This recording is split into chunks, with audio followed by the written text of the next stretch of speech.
আমাদের সরকারও ছিল, তাদের কথা এবং কাজে তাদের কোনো কিছু মিল নাই। তাদের নামে ইসলাম আছে, তাদের ওই বলছে যে আমাদের ধারণা বলছে যে তাদের কাজে ইসলাম নাই। তারা এই ইসলামকে ব্যবহার করে ক্ষমতায় যেতে চায়, তারা ইসলামকে ব্যবহার করে নিজেরা গদি দখল করতে চায়।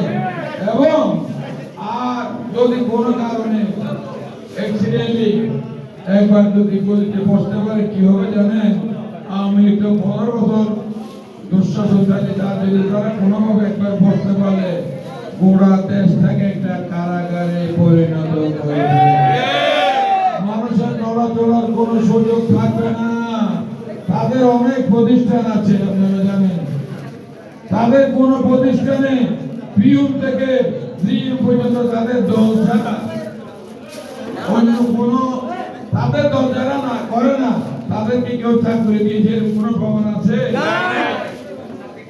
আর চাকরিটা খাইছে সুযোগ পাইছে খাইছে অন্য ধর্মাবলম্বী হিন্দু অথবা হিন্দু পদ্ধতি ওদের বাদ দিয়া মুসলমানের মধ্যে যারা তাদের পার্টি করে না তাদেরকে তাদের কোন প্রতিষ্ঠানে চাকরি দিয়েছে এমন কোন প্রমাণ নাই। আমি এই যে ওই দলের ক্যান্ডিডেট ডাক্তার সাহেব ওনার ওই ইয়াতে দিছে যে 4টা হাসপাতালের প্রতিষ্ঠাতা বলুন, 4টা হাসপাতাল একজনে ফেসবুকে একজনে লিখছে কমেন্টে লিখছে 4টা কসাইখানার মালিক। এইসব এই ক্লিনিকে কি করে মানুষ যাইয়ে মানে জবাই হয়ে আসে, কোনোভাবে যদি সুস্থ হইতে পারে তাহলে ওই কিন্তু পকেট আর ব্যাংক খালি হয়ে যায়।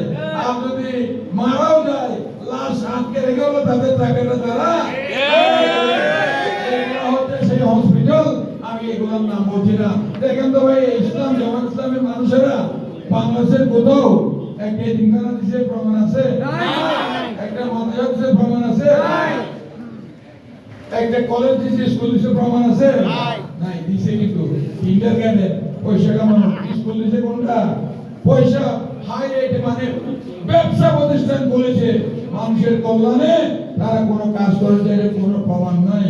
ওই নির্দল কথা বলার প্রয়োজন নাই। একটু বললাম, আমি আসলে সমালোচনা করি না, কিন্তু কথা সঙ্গে বলতে হচ্ছে, সত্য কথা বলতে হবে, না বললে তো আমার অপরাধ হয়ে যাবে। তো বাংলাদেশ জাতীয়তাবাদী দল